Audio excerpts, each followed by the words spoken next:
아니 그러면 이게 만나지 말았어야 할 케미. 그런 것도 있죠. 그렇죠. 기생충 세계부터 먼저 들어볼까요? 잘못된 만남 있나요? 기생충들은 서로 이제 친하게 지내는데, 그러니까 이게 있어요. 사람 기생충이 사람한테 들어오면 별 문제가 없어요. 어차피 걔네들은 우리 몸에 들어오면 익숙하니까 원래 살던 데 가서 자리 잡고 그냥 얌전하게 이러고서 밥 얻어먹고 살거든요. 근데 동물 기생충이 사람한테 들어오면 그게 이제 안 좋은 거예요. 동물 기생충은 딱 오면 낯설잖아요. 그리고 자기는 빨리 동물한테 가야 되니까 막 별짓을 다 합니다. 막 눈으로 가고 막 뇌로 가고 막 이런 짓도 하고요. 그러니까 대표적인 게 말라리아죠, 말라리아는 원래 사람 기생충이 아니고 이제 그 모기한테 가야 되는 애들인데, 모기한테 가려고 애들이 막 그 사람을 갖다 열이 나서 막 쓰러지게 만들고 1년에 그 막 100만 명 가까운 사람이 죽잖아요, 말라리아로. 그게 바로 잘못된 만남. 그럼 저는 궁금한 게, 저는 생간 이런 걸 되게 좋아하거든요. 생간, 그렇죠. 생간이 그렇게 위험해요? 생간이 그게 개회충이라는 동물 기생충을 끌어들이는 이유고, 그게 이제 뇌막염이나 눈 이런 거. 그러니까 우리나라에서 지금 제일 많이 감염된 게 개회충이에요, 사실은. 치명적이에요? 치명적이죠. 근데 소간을 먹는 게 눈이 좋아진다고 하잖아요. 근데 눈의 염증 중에 30%가 개회충이라고 밝혀진 바가 있거든요. 그래서 소생간은 그냥 드시지 마시고 간은 익혀서 드시는 게 좋고. 만나지 말았어야 할 케미라고 하면 불륜이 좀 생각이 나는데, 그게 왜냐면 일본에서 요즘 연예인 불륜 기사가 계속 맨날 나오다 보니까 이게 그 이슈가 되고 있는데,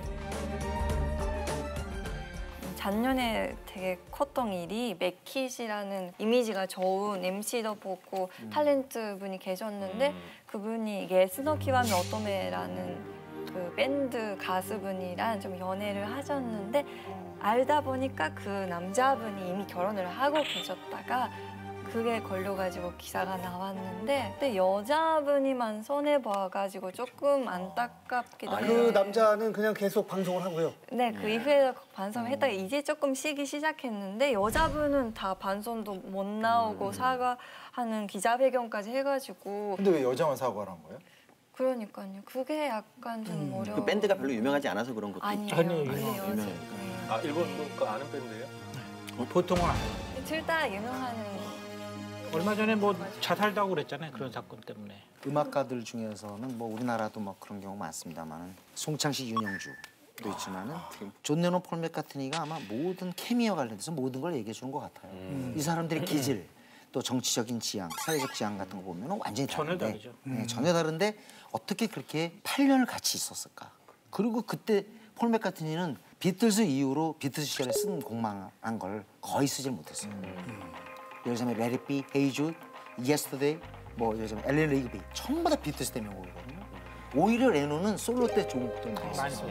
이미지. 그러니까 그런 어떤 케미가 때로는 진짜 연애 측면에서 볼 때 불륜인 경우도 훌륭한 케미를 만들어내죠. 예술적인 관점에서 보면 창의적인 것은 오히려 그런 쪽이 더 많은 것 같아요, 제가 볼 때. 대체적으로 그런 분야에서 이렇게 일하는 분들이 이렇게 소위 범생이라고 그러죠. 네. 그런 쪽은 좀 드물잖아요. 예. 그래서 어쨌든 존 레논, 폴 맥카트니 이후로 우리가 같이 해야 된다는 게 하나의 문법이 됐어요.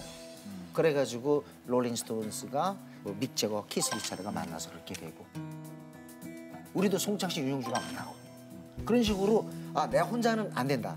아무리 싱어송라이터 혼자라도 같이 하는 것이 좋다 하는 것을 알게 된 거죠. 사이먼 앤 가펑클도 마찬가지고 가펑클이 주로 노래를 불렀죠. 근데 둘은 굉장히 훌륭한 케미였는데 그 속은 아니었어요. 그럼요. 둘이 아주 싫어하는 사이였고 굉장한 갈등 관계에 있었지만, 하지만 음악을 할 때는 이제 하나가 돼서 훌륭한 케미를 보였죠. Hello, darkness, my old friend. I've come to talk with you again. Because a vision softly creeps. 아니 근데 그런 경우 우리나라에서도 많더라고요. 예전에 대선배님들 누구라고 말씀드리긴 그렇지만은 최고의 콤비라고 하는데 대기실에서 어마어마하게 싸우고 막 욕하고 그래서 막 심장이 벌렁벌렁하는데 자 쓰겠는데 거기서 저 누구 얘기인지 알아요. 제가 이거 하면 안 되는데 손짓까지 막 이렇게 그래서 그리고 이거는 조금 다른데, 이제 옛날에 가수 부부는 부부 싸움 할 수 있잖아요. 근데 정 하나로 살아온 당신 하면은 그 안에 당신만을 사랑합니다. 정말 인기가 많고 그랬는데 그분들도 막 부부싸움을 막 하셔가지고 너무 불편한데 자 부부입니다 하는데 탁 그윽하게 쳐다보면서 정 하나로 저는 그때 20대 초반이라서 그런지 몰라도 되게 무섭더라고요. 그리고 다시 와서 냉랭하게 이렇게 있는 그 모습이. 근데 그게 진짜 뭐 케미가 아닌가. 근데 인생을 살아가면서 결혼하신 분들은 이제 그 배우자와의 케미가 굉장히 중요하잖아요. 케미가 좀 어떠세요? 저는 굉장히 좋습니다. 저는 이제 저희 아내가 인터넷 쇼핑을 즐기거든요. 그리고 저는 아내를 위해서 이렇게 돈 버는 걸 즐기고 그래서 제가 열심히 알바를 뛰면 아내가 쓰거든요. 그래서 케미가 좋고 돈은 없어요. 케미라고 야 이것도 이 문제를 어떤 방식으로 접근을 하느냐에 따라서 전혀 다르게 표현이 되네요. 그러니까 제가 불만이 있으면 모르겠는데 너무 행복하시잖아요. 행복하고 어떻게든지 일자리 있으면 더 하나라도 하려고 그래요, 제가. 근데 지금 케미로 얘기하자면은 화학적 케미는 안 좋은 것 같아요. 들어보니까. 왜요? 물리적 케미는 좋은 것 같아요. 왜? 어떻게 달라요, 그게? 그러니까 물리적 케미라는 거는 둘이 독립해 있으면서 잘 지내는 거예요, 그냥. 거리를 두고. 근데 화학적 케미라는 건 완벽하게 섞이는 거죠. 그러니까 제인 애연가 그 소설의 맨 마지막에 나오거든요. 우리는 둘이 있어도 하나처럼 자유스러웠고 근데 혼자 있어도 둘이 있는 것처럼 든든했다. 이렇게 외롭지 않았다. 이런 표현이 나와요. 그러니까 그런 것이 이제 케미거든요. 사실 케미, 뭐 만남, 뭐 이런 거 얘기하면 사랑하는 사람들을 빼놓을 수가 없죠. 세 개의 스캔들, 그들이 뭐 정상적인 만남이건 아니면 법적으로 뭔가 문제가 있는 만남이건 어쨌든 세 개의 만남. 다이아나비 결혼했을 때 찰스 왕태자랑 결혼했는데 저는 이제 그 광경을 직접 봤거든요. 그래서 영국에서요? 아니야 TV로 봤어요. TV로는 뭐 다들 직접. 영국에서 본 줄 알았잖아요.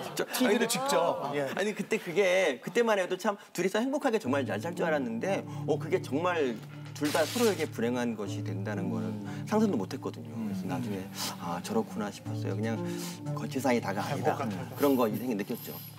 근데 그 요즘 얘기를 좀 해보면 톰 크루즈가 세 번인가 뭐 결혼하고 이혼했잖아요. 근데 그게 우연인지 몰라도 그러니까 이혼할 때 그 여자 나이가 33살이었다고 그러더라고요. 다요? 네.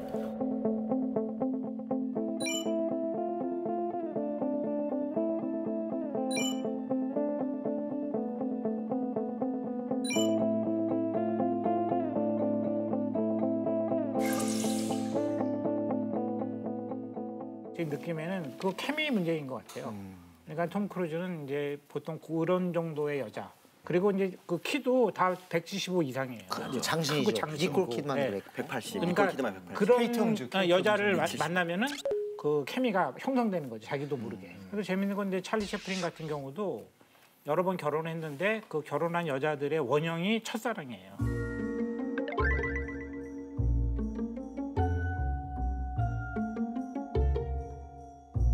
똑같은 타입이에요. 그러니까 자기한테 맞는 케미의 원형이 있다는 거예요, 사실은. 사람마다. 근데 사람들이 그거를 잊어먹거나 아니면 무시하는 것이죠. 네. 근데 저는 케미는 애쓴다고 되지 않는다 이렇게 생각해요. 애쓴다고? 그래. 그러니까 물리적 케미는 애쓴다고 될 것 같아요. 그게 이제 쇼 윈도우 부부잖아요. 그러니까 그런 건 가능할 것 같지만 화학적 케미는 애쓴다고 될 문제가 아니거든요. 케미라는 것을 사람들이 자꾸 애를 쓰는 것 같아요. 근데 그게 아니라 케미라는 건 나중에 알게 되는 것이죠. 그러니까 부정사의 결과용법이랑 비슷한 거예요. 내가 노력해서 이렇게 된 게 아니라 어느 날 보니까 이렇게 우리가 잘 맞는구나. 이런 거 알게 되는 것이죠. 그러니까. 그래서 저는 케미에 관해서는 지나치게 신경 쓰는 것은 오히려 해롭다. 자, 이번 주제는 비틀즈 외전입니다. 비틀즈 외전.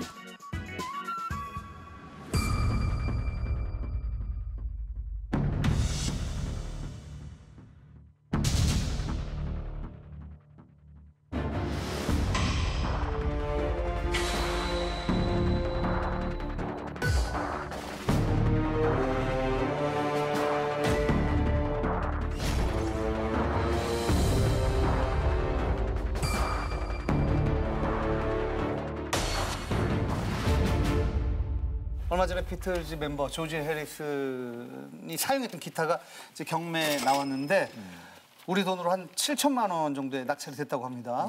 7천만 원이 의외로 좀 너무 싸요. 너무 싸죠. 이해가 안 가요, 저도. 예, 싸요. 그러니까 비틀즈 같은 경우는 지금 어떤 그 세력이 그 조직적으로 가격을 올리지 않고 있다고 봐야 되는 거죠. 그럴 수도 있을 것 같습니다. 그리고 또 사실은 저걸 산 사람이 또 제2차, 3차. 3차에 예, 소더비. 그런 네. 경매를 통해 가서 다시 또 저기 할 수도 있고 저거는 유동적이다 이렇게 볼 수 있어요. 비틀즈 뭐 많이들 알고 있지만 처음에 이제 미국을 침공했다 이렇게까지 표현했잖아요. 네네네 그렇죠. 왜냐면 미국의 가수들하고 밴드들이 전부 팔이 날렸으니까요. 비트즈가 들어오면서. 그래서 64년에 들어올 때 빌보드 차트 1위부터 5위까지 전부 비트즈 곡이었다. 그리고 100위권 안에 13곡이다. 이건 지금도 안 돼요. 저는 그래서 그때 당시에 그 정말 영국에서 미국으로 딱 들어왔을 때 그 충격. 진짜 그거는 거대한 센세이션이었나 봐요. 제가 그걸 어떻게 경험을 했냐면 제가 신문사 들어가서 제일 궁금한 게 저는 비트즈 노래 중에서 뭐 좋아하세요? 저희 항상 궁금하거든요. 그래서 제가 이걸 만들었어요. 리서치 종이를 만들어가지고 질문 딱 문항이 3개예요. 비트즈 아세요? 두 번째 비트즈 중에 누구 좋아하세요? 비트즈 제일 좋아하는 노래 뭐예요? 이거 딱 해서 우리 그 신문사에 선배들한테 쫙 돌렸어요. 그래서 제가 안케이드를 받은 거죠. 그래서 1위 곡이 뭘까? 뭘 것 같아요? 예스터데이. 예스터데이. 지금 우리 브리티시 인베전 얘기하잖아. 난 너무 놀랬던 게 예스터데이나 헤이주드나 레리비나 오블라디 오블라다, 더 롱 앤 와인딩 로드. 진짜 비트스 명곡들 많잖아요. 근데 정답은 이거예요. 근데 정답은 이거예요. I wanna hold you. 우와, 제가 그러니까 왜 그랬냐 했더니 영국에서 처음으로 와서 미국 땅에서 빵 터트린 곡이 I wanna hold you 헤드이기 때문에 그게 자기들 인생을 지배했다는 거예요. 사회적 여파가 탁. 네, 근데 지금도 놀라운 게 외국에서 이렇게 그 무슨 뭐 역사상 위대한 락앤롤 명곡 뭐 하잖아요. 그러면 지금 우리 비트스 명곡 그 순위 없어요. I wanna hold you가 높아요.